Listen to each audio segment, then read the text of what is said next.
Salut les amis, c'est Farming Savoyard, comment allez-vous? Allez, aujourd'hui on se retrouve à Sosnovka, donc on est au concessionnaire de Sosnovka et on va tout simplement vous présenter, ou je vais tout simplement vous présenter le fameux mode, la série 700 d'Ago Modding. Donc j'ai fait quelques exemplaires des possibilités que vous pouvez avoir avec, cette série 700. Vous avez donc le 716, le 718, et bien écoutez, on va déjà passer par là, par le magasin, je vais vous montrer ça. Donc vous avez le 714, le 716, le 718, le 720, le 722, le 724. Donc les deux derniers chiffres correspondent à la puissance moteur. Vous ajoutez un 0 de 240 chevaux à 140 chevaux, tout simplement. Au niveau des prix, 163, 171 000, 182, 193, 201, 211 et 229 000 euros. Donc, eh ben, écoutez, j'ai fait tout simplement une présentation du Fenn normal avec sa couleur verte tout bêtement sur le 722, les pneus d'origine, les jantes rouges tout bêtement. J'en ai fait un petit peu plus puissant, regardez, un Fenn 724 avec la monte Michelin, toujours les jantes rouges tout bêtement et les grilles blanches. Regardez, donc là on a les grilles noires et là vous avez les grilles blanches autour de l'échappement, etc. et sur le capot moteur. J'ai fait une petite livrée tout simplement DDE conseil général avec les roues de route couleur orange. Donc ça, la roue de route est disponible sur le 714 et le 716, 218 et peut-être le 718, je m'avance peut-être, mais je ne suis plus certain. Et en fait, j'en ai fait une livrée blanche avec jantes grises tout simplement, la monte normale et capot noir, gris noir tout bêtement. Alors, qu'est-ce qu'il est temps possible de faire avec ces tracteurs? Donc, lisser ne se met pas en place avec la touche espace comme d'habitude, mais avec la touche contrôle droit. Donc, par contre, on va juste remettre ça, sinon il n'y a rien qui va apparaître. Pardon. Donc, avec la touche contrôle droit, et par contre, il faut monter à l'intérieur. Donc, vous avez cette fameuse cinématique quand vous montez à l'intérieur. Regardez, ça, c'est magnifique. Donc, à l'intérieur, regardez comme il est beau. Donc, il y a tout ce qu'il faut. Hein. Donc si vous faites contrôle, on va passer par l'intérieur. Ici vous pouvez monter et descendre le volant. Ici vous pouvez carrément enlever le volant pour descendre. Vous avez également le clignotant droit avec le retour sur le tableau de bord. Le clignotant gauche également retour sur le tableau de bord. Ici c'est pour le mettre en route, mais bon, il faut avoir le drive control. C'est vrai que je ne l'ai pas mis moi pour la petite présentation. Ici vous pouvez mettre les warnings. Ici vous pouvez allumer les feux, mettre les pleins feux, etc. Tout ce qui va bien. Ici vous pouvez même allumer l'intérieur, donc ça allume toutes les commandes tout bêtement. Ici vous pouvez arrêter et mettre en route normalement, voilà, avec celui-ci arrêter et mettre en route tout simplement l'ordinateur de bord. Ici vous appuyez là et enfin vous appuyez ici, vous avez différentes images, hein. Ça n'a peut-être pas forcément trop d'incidence, trop d'influence, mais en tout cas voilà, ça a le mérite d'exister. Ici vous pouvez bien évidemment ouvrir la porte, ici vous pouvez mettre le siège passager, voilà, vous enlevez le siège passager. Si vous levez la tête, normalement ici vous avez également hop le rideau pare-soleil, ça va bien. Vous avez normalement l'autre porte qui s'ouvre, ça va être derrière. Ici vous pouvez mettre le 4 roues motrices, etc.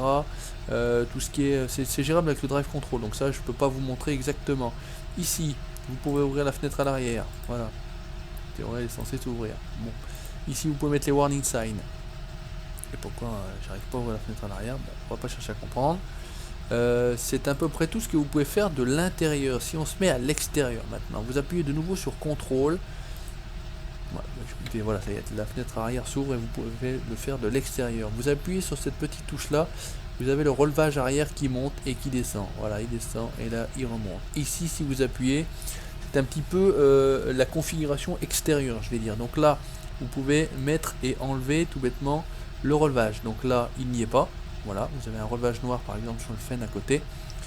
Et si vous appuyez sur cette petite touche là, hop, vous avez le relevage qui arrive, tout simplement. Ça, c'est magique. Ici, vous avez la possibilité de changer la couleur des roues, donc roue rouge ou roue grise. Ici, donc la configuration pneumatique, donc roue route, la roue normale et la roue route. Mais là, il n'y a pas la montre Michelin, elle n'est pas disponible sur cette livrée là, qui est une livrée en 714. Voilà, ça est disponible sur un petit peu plus gros. Et ça, j'ai pas compris exactement ce que c'était. Ah voilà, si, voilà. C'est ce que je vous disais, donc je savais plus. Donc là on peut changer, voilà, le coloris de toutes ces grilles et de toutes les protections. Donc là c'est gris clair, on va dire, et là vous pouvez le mettre en noir tout bêtement. Si on descend, On monte dans un autre, donc le orange, bah, c'est la même chose, je vous ai montré un petit peu les pneumatiques, etc. Donc si on monte dans un petit peu plus puissant, qui est, voici, si j'arrive à monter dedans, voilà, donc le 724, bah, vous avez simplement les mêmes choses à l'intérieur, hein, il n'y a rien d'extraordinaire. Par contre, c'est la possibilité d'avoir cette livrée, comme je vous ai dit, avec les pneus Michelin. Donc voilà, vous avez les gros pneus Michelin. Alors il faut se mettre un petit peu décalé parce que sinon ça marche jamais bien. Voilà, ici la livrée normale, ici les pneus Michelin un peu plus larges. Et là vous n'avez pas les pneus tout simplement route que vous pouvez avoir sur la livrée orange, tout bêtement. Je pense avoir fait en gros le tour.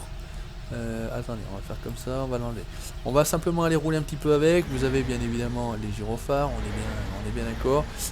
Si à l'avant vous pouvez également faire disparaître, ranger le relevage avant. Alors en passant par l'avant, en appuyant ici, vous ouvrez le capot. Donc petit dommage, petit reproche entre guillemets à Go, mais vraiment tout petit reproche, le moteur n'est pas modélisé. Ça c'est vrai que c'est un petit peu dommage. Moi j'aime bien, même si on n'a pas toujours le capot ouvert. Et si vous appuyez ici, regardez le relevage avant, hop, disparaît et vous avez un véhicule sans relevage avant, tout bêtement. On va prendre le 724, on va pas s'embêter, on va rouler tranquillement avec la petite plaque Ago Modding, donc ça roule plutôt bien. Si vous vous mettez à l'intérieur, le son est un petit peu moins fort, vous avez la commande qui fonctionne à l'avant, à l'arrière, pas de souci. Vous avez l'accélérateur également qui marche, regardez, l'accélérateur qui fonctionne également. Vous avez bien évidemment le conducteur, par contre il n'y a pas les mains sur le volant, c'est un petit peu dommage, bon, je le reproche tout bêtement. Allez, on va retourner direction le concessionnaire de Sosnovka. Voilà, il y a un grand moment de solitude là, un grand coup de lag, je ne sais pas ce qui s'est passé exactement. Bref, voilà, de retour sur le parking de Sosnovka. Et puis bah, écoutez, je pense avoir fait le tour à peu près de toutes les possibilités que vous avez avec ce tracteur. Bah, écoutez, merci d'avoir regardé cette petite présentation des Fendt série 700 by Ago Modding. N'hésitez pas à laisser votre petit commentaire, le petit pouce bleu, ça fait plaisir. Likez la page Facebook et vous abonner à la chaîne YouTube pour la suite de mes aventures. Ciao, bye bye.